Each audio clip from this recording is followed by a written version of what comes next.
Sunanda Shastri to come to the dais.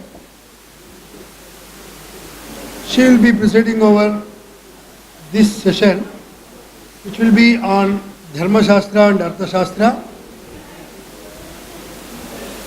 And I invite respected Professor Dr. Brajakishore Swain to come over to the dais, and Dr. G. Shankar Narayanan from Kanchipuram.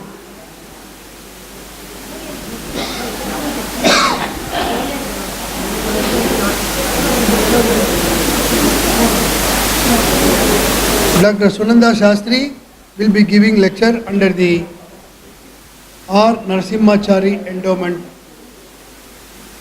R. Narasimhachari was a senior advocate who is no more now, and in his memory we have been conducting the recitation competition in Sanskrit slokas, and also we have been conducting lectures especially on philosophical ideas for the past 25 years. And today Dr. Sunanda Shastri will be giving lecture under this endowment.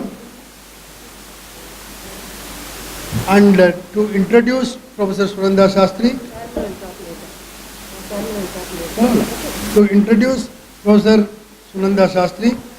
now I invite Dr. Yamuna Devi from our research institute. Good afternoon, one and all. I have the great pleasure of introducing Dr. Sunanda Shastri. She holds a double MA in Vyakarana and Vedanta with distinction and 3 gold medals in MA Vyakarana. She has a doctorate in Dharma Shastra from the Gujarat University, presently working in the Department of Sanskrit, Gujarat University, Ahmedabad, as Associate Professor. She has been invited as a visiting professor by Loyola Mary Mount University, Los Angeles, USA, to teach Sanskrit and Upanishads for 4 times. She has more than 10 books to her credit. Some of them are Sanskrit for Beginners, Narada Smriti, Historical, Sociological, Political and Legal Study, and so on. She is also an editor of many books. She has contributed research articles in various national and international seminars, and also to leading journals and periodicals. She has also contributed research articles by invitation and published by the Boston Research Center for 21st Century, Cambridge, USA. She has guided more than 30 MPhil students, and presently she has 7 PhD students working under her for the doctoral thesis. And there is a lot to say about her. She has chaired several national conferences and seminars. So I thank you, Madam, for chairing this session. We invite Dr. Ramabai, Madam, to honor her with the shawl.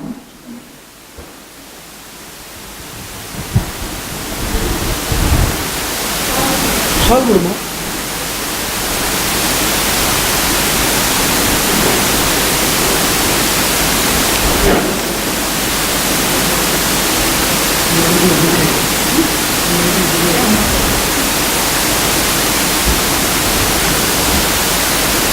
Dr. Ramabai is the former professor and head of the Department of Sanskrit at Madras University.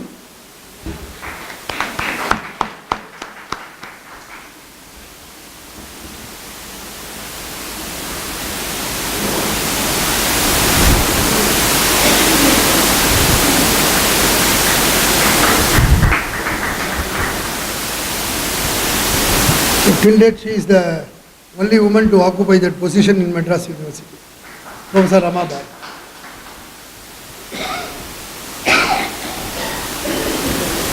Madam Sunanda Shastri, you will be talking now or you will be talking now? Okay, so the first speaker would be Professor Brajakishore Swain, and his credentials are so much, we have only shortened them. Now I invite Mrs. Muthulakshmi Madam to come here and introduce the speaker. Namaste. Mr. Brajakishore Swain, retired Professor of Dharma Shastra, Sri Jagannath Sanskrit Vishwavidyalaya Puri, and his doctorate thesis is on a critical and analytical study of Vipramishra's Shraddha Pratibha. He has guided 43 MPhil students and 13 PhD students. He has more than 20 publications in Sanskrit, Hindi, Odia and English. He has more than 100 research papers and 1,000 popular writings to his credit. He has organized, presented papers and attended many national conferences. He has delivered lectures in various universities. He has delivered memorial lectures at the Asiatic Society, Mumbai and Calcutta, and we have a lot more, but we request him to give the lecture on Dharma Shastra. Thank you. Thank you. I request our senior professor Venko Barao to come and honor Professor Brajkishore Swain.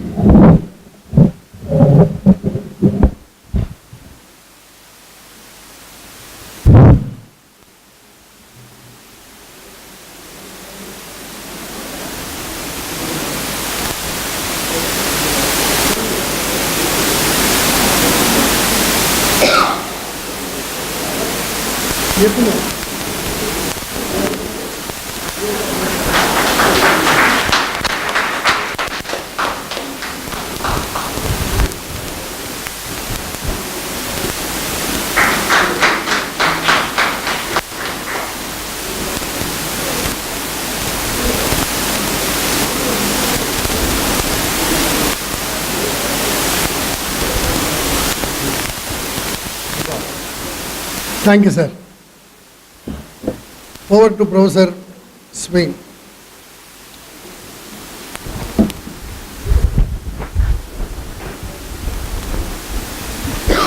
He will be giving his lecture in English, interspersed with Sanskrit.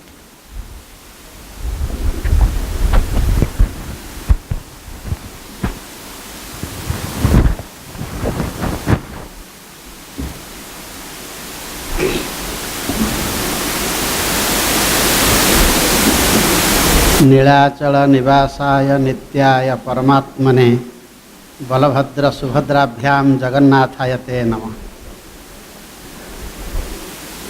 Since at Puri the Rath Yatra is going on and this is the right time to pray Lord Jagannath, Balabhadra and Subhadra.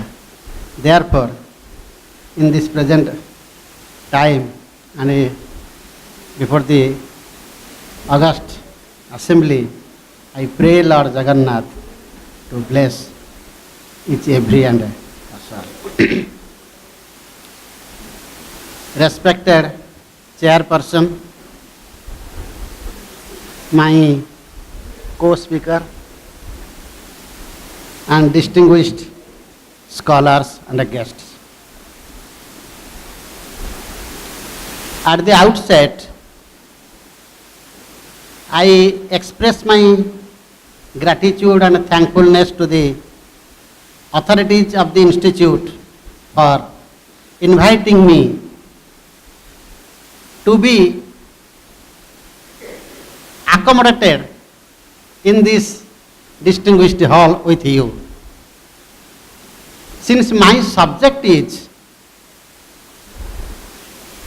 Dharma Shastra and I have taught 36 years in this department,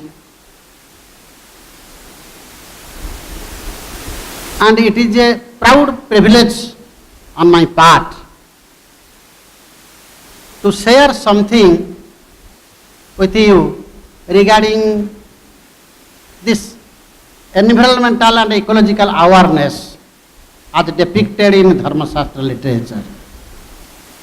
But it is a tragic that this short time is not sufficient to go into this matter, because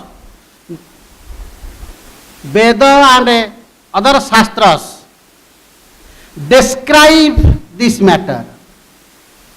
Dharma Shastra is the only Shastra which prescribes this matter.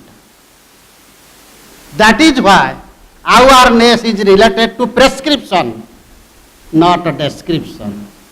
Description is always information. Prescription is always awareness.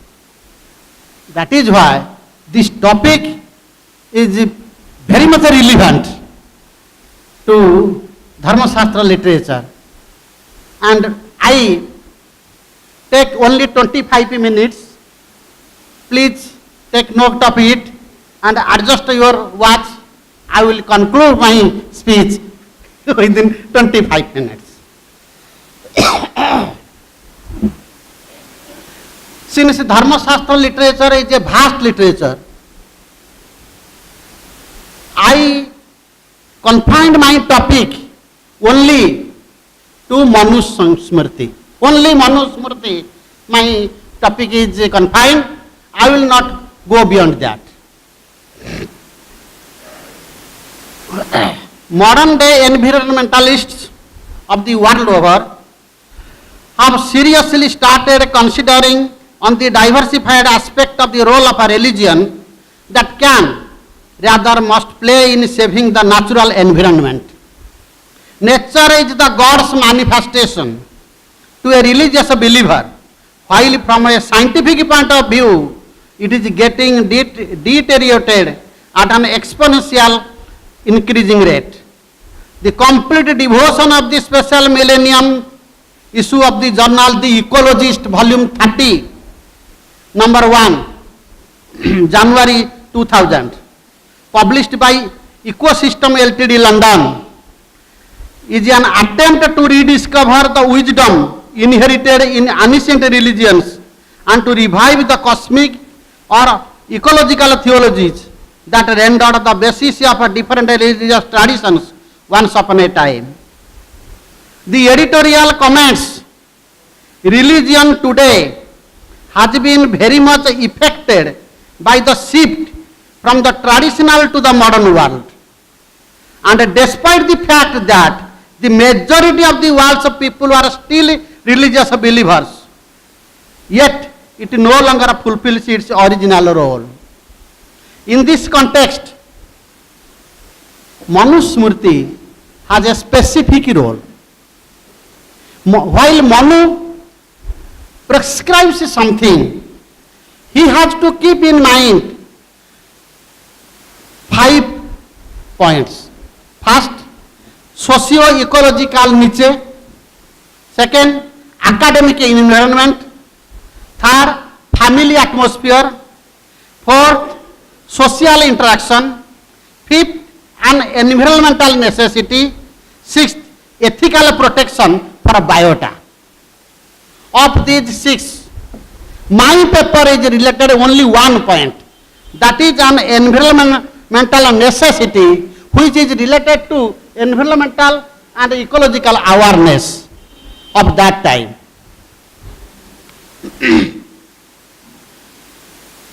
The environmental situation in more than 2000 BC was quite different from that as it is existing today. The wars, pollution and contamination and their eradication is a negative ecological implication, while the Manu Smriti had a positive approach to maintain the cleanliness of the environment. Number 1, maintenance of physical environment. The basic structure of the ecological factors in the physical world as classified by the ancient Indians, such as ether, akasha, air, vayu, fire, tejas, water, apa, and earth, khiti, are reported and analyzed scientifically by the authors of many books. The maintenance is advised to be as follows. First, ether.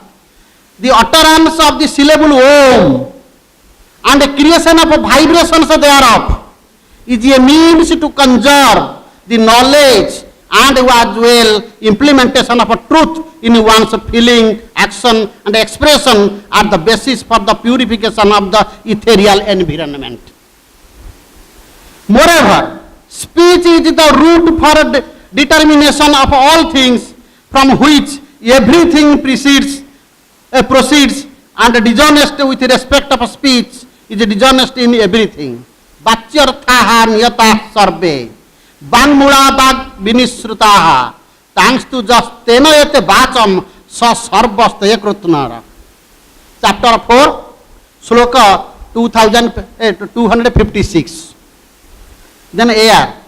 A self-maintenance is advised to a person to avoid the smoke raising from a burning corpus, and also not to blow a fire in his mouth to check fly ash and smoke pollution. Chapter 4, verse 53. Balatapah preta dhumaha varjan bhinnam tathasanam na chindyat nakhalomani danteir notpatayet nakhan nagning mukhena upadhamet nagnam nekhet cha priyam namedhyam prakhipet agnau nacha padau pratapayet. Then fire. Let him not throw an impure substance into the fire to avoid poisonous smoke pollution, nor place it in his bedroom to avoid CO2 pollution. Chapter 4, verse 53. Then water. Let him not throw urine or feces into water, nor saliva, nor clothes defiled by impure substances, nor any other impurity, nor blood, nor poisonous things. Napsu mutrang puri samcha, Sthibanang ba samusrujet, Amedhya liptam manyadva, Lohitang ba visaniva. Then earth. Let him not step on hair, ashes, bones, potsherds, cotton seeds, or chaff, if he desires long life. And such garbage are generally found dumped in thickly populated human habitation, a source of a contamination. It is also indirectly advised not to accumulate garbage in public places where others would step over it. Adhistishte na kesanstu, na bhasmasthika kapalika, na karpasasti na tusan, dirgham ayur jijivisu. Then food, a source of a contamination. Ayurveda says, Hitabhuk, eat good. Mitabhuk, eat not more. And Ritabhuk, eat piously earned. If someone is in urge of a long life, ancient Indians have realized that the ingestion process along with the improper food used to contaminate the body from physical and spiritual point of view. Much emphasis has been given in Manusmriti to regulate someone in food and eating habit and the source of the food. Then ethics of a dining environment. Let him not eat very early in the morning, not very late in the evening, nor during twilight. Na bhunjito dhruta sneham, nati sauhityam acharet, nati prage means morning, nati prage, nati sayam, no sayam pratarasita. One should not take meal in the night if he has taken earlier.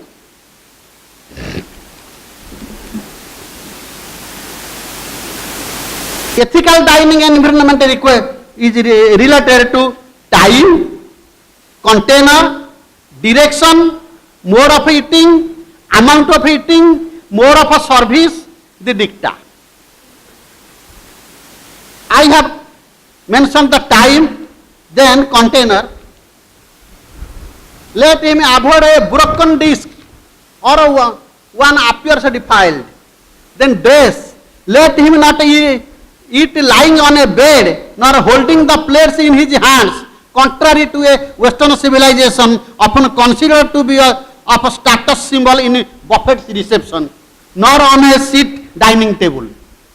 Chapter 4, verse 74.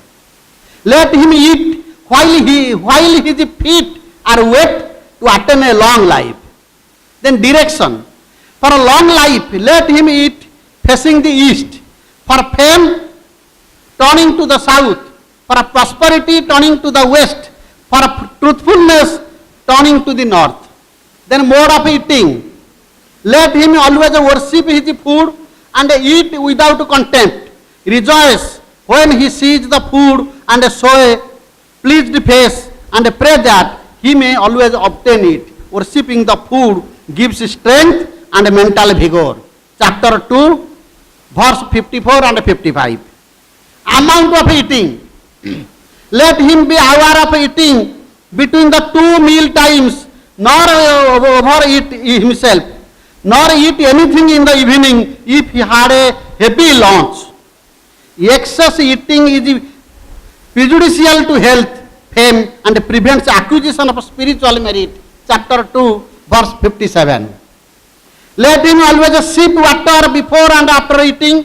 Next, twice wipe his mouth, and lastly touch the cavities of the head with water. Chapter 2, verse 55 to 60. Let him eat as long as the food remains warm, and eat in silence, in a sacred place where a village pig, a cock, a dog, menstruating woman, and a eunuch must not look.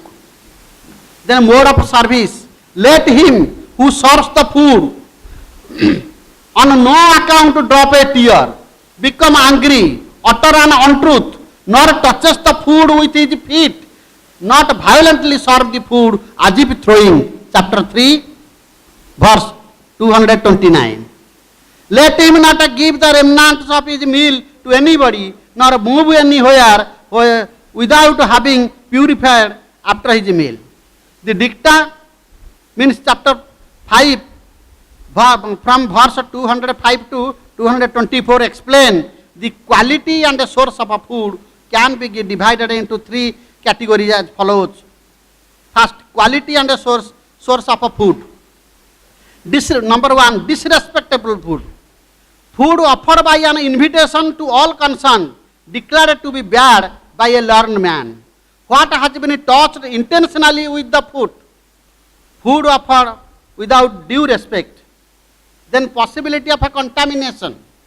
Food in which hair or insects are found, which has been touched by menstruating women, picked up by birds, touched by dog, smelt by cow, which has a torn shower, which has been kept overnight, leaving remnants of another man, sneezed over by anybody, and which is unpalatable. Mentioned in chapter 4 from 207 to 213. Some moral health tips. The dicta concerned to purify of a food is mentioned previously. Some other facts concerned to health ethics are mentioned as an advice to the householder. This is actually the awareness relating to environment and ecology. Number 1, let him not bath naked to avoid self-passion. Number 2, let him not avoid urine on a road, on ashes, in a cow pen, on a plowed land, in water, in a ruined temple, on an ant hill, nor in holes inhabited by living creatures. This is related to sanitation. Then let him not blow a fire with his mouth, nor warm his feet at it, nor sleep placing fire under a bed, that is avoid for hazard. Let him not sleep alone in a deserted dwelling or under the trees during night time. This is fear psychosis. Let him not dwell in a place where diseases are endemic. This is the preventive.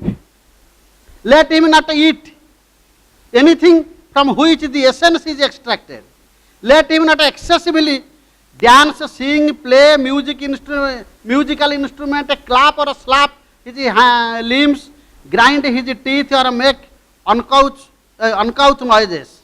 Insanity. Let him not eat any food containing sesame, teal, grains after sunset to avoid indigestion. Let him not use shoes, garments, a sacred ring, ornaments, a garland or a water vessel which has been used by others, nor any used materials of others, and even nor carry his own shoes in hands. Contamination. Let him not go to his bed with wet feet, may catch cold. Let him avoid to hold other person's hair or strike on his head in anger, that is to avoid brain injury. Let him not tear his nails with his teeth, that is contamination. Let him not approach his wife during menstrual period, that is sex health.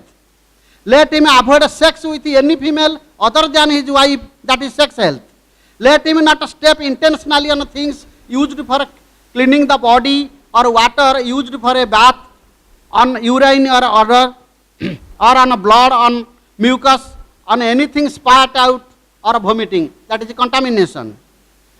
Far from the dwelling, let him remove urine and odor for the water used for washing the feet and for the remnants of food and the water from his bath, that is cleanliness. Let him not read up to late in the night, during roaring, windy nights, or during whirling dust in daytime, or during lightning, thunder, or fairy meteors fall on all sides, or sitting on a moving carriage, or a boat, or animal, that is eye care. Multiple aspects on maintenance of purity in conduct are already discussed in the past sections in Manusmriti, means in chapter 3 and chapter 4, through which one attains long life, desirable offspring, imperishable wealth, and overcomes in auspicious omens, undoubtedly acts as an important tip in this regard. Then, wholesomeness, Saucha. Purity in Vedic India was not only considered from the viewpoint of microbial contamination, rather was an approach for someone's good health and well-being, suggesting a healthy condition from mental, physiological, and physical standpoint. It is mentioned that knowledge, austerities, fire, holy food, earth, control of internal organ, water, smearing with cow dung, the wind, sacred rites, the sun and the time are the purifiers of corporeal beings. Chapter 5, verse 105. Of course, the maintenance of cleanliness in the environment is discussed previously in Manusmriti, and few specifications are depicted in my paper in a big table, which is not possible to read, and it will be supplied to you if it is published in the proceedings of the seminar. Then metaphysical purification. The impurity on account of a death, or on the birth of a child, or abortion of a pregnancy, menstruation period of a woman, and the guilt incurred having sex with a female other than wife, lapses after a specific time period during which one cannot perform daily rituals and worships. In certain cases, like on hearing the death news of a kin, after a long period staying at a long distance, a bathing instantly along with the clothes worn cleans the concerned. Similarly, by touching the watcher of the graveyard, a menstruating woman, an outcast, a woman in childbed, a corpse, or one who has touched a corpse and a human bone gets purified through a bathing. Conditions and objects not affected by impurity. The taint of a metaphysical impurity does not fall on a king, a person engaged in the performance of a vow, nor on someone who has taken an oath to perform a sacrifice. The same rule is applicable to the kinsman of a person died in a riot or battle due to thunderbolt, lightning, or punished by the king on a gulf, and those who have scarified themselves for the cause of others. Similarly, the indriyas of the body above the navel center, the mouth of a woman, fruits dropped from the beak of a bird, the milk of a cow after suckled by the calf, the flesh of a deer or like caught by a hunting dog, and as well flesh of an animal killed by carnivorous animals or pariahs, the touch by flies, drops of water, a shadow, a cow, a horse, the rays of the sun, dust, earth, wind, fire, and as well drops of water from the mouth, nor water adheres to the teeth, nor drops of a trickle which falls on the feet of one who offers for shipping to others, the hand of an artisan, the commodity exposed for sale in a market, and flour obtained begging by a student must not be considered as impure. These are very much exceptions. Then ethical protection for biota. The slogan for the conservation of biodiversity and its sustainable development by the modern day environmentalists seems to be confounded with in the vicinity of four walls in the academic institution, as there is no pragmatic approach to solve the problem. In this context, religion plays a major role, which has an ethical approach with rules and regulations based on a depth of indigenous ecological knowledge and a practical approach through religious rituals for the conservation of biodiversity. In Manusmriti, the basic theme, non-violence, to the subhuman begins and vegetation from ethical, social, sympathetic, administrative, didactic, and a religious point of view is emphasized very much for the conservation of biodata on ecological standpoint. We have widely dealt with this topic in my present paper, in my full paper. A broad spectrum of animals, such as small and large insects, both bony and boneless animals, fishes, amphibians, reptiles, different birds and mammals, as well including the microbes, their killing knowingly or unknowingly is considered as a crime, and penance is prescribed for its expiation. Manusmriti chapter 11 verse 69, 71 to 144. Penance is a process of self-restriction and prevention for committing or repeating any offense which has played a significant role for the conservation of biota by creating eco-consciousness. Man is advised to be vegetarian in food habit from health, ethical, social, and cautioned the urge of satisfaction. Non-violence is considered as the top among the social laws. Manu Smriti chapter 10 verse 63, and persons involved directly or indirectly in violence, even if for their livelihood, are discouraged in the society. Chapter 3 verse 152. The ethical implementation of non-violence has come out with a metaphysical phenomenon, that violence in this life will cause sufferings to him in his next life. Chapter 5 verse 38 and 45. Even there are dicta that one should observe non-violence in every walk of life, even at the time of distress. The Smriti was not only sympathetic towards the animals, but injuring living plants, cutting down the green trees for firewood, spoilage of forest habitat including shrubs, creepers, lianes, and flowering plants, destroying agricultural species as well as plants which spontaneously spring up for no good purpose are considered to be sin. Plantation was erased, and a yearning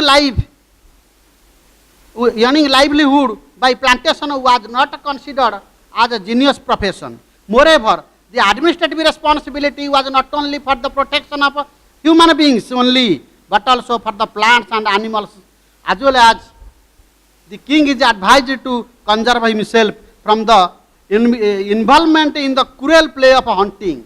We are presenting here a single dictum which is sufficient to explain the bold ethics of non-violence in Vedic culture, which hardly occurs in any other cult in this world. Manusmriti records all these things with all evidences. He who permits the slaughter of an animal, he who cuts it up, he who kills it, he who buys or sells meat, and who cooks it, he who serves it up, and he who eats it must be considered as the slayers of the animal. Chapter 5, verse 51. Conclusion. There is no need to any discussion on Manusmriti, which has spread up and deep-seated in Indian society since time immemorial. We have analyzed a fragment of the epic from a human environmental point of view. Unfortunately, in Indian scenario, the ill opinion coined with a biased motive of political and irrational interpretation of such an available, invaluable, legendary epic needs a perfect review in world over, since it is the ethical compendium of human beings, Manava Dharma Shastra, but not only of Indians. Of course, in course of time, there are additions of hymns into Manusmriti by different elite as a prevailing social need of that time, and a fact can be ignored. A saying goes on, a container half filled with milk can be explained in two ways. It is partially empty or partially filled up. And as human beings, we have to make the right perception. In the context of environment and ecology, Manu is constantly aware to prescribe many things, and with that he subscribes something, and he prohibits something, and he recommends something, and subsets something. Thank you very much. Timely?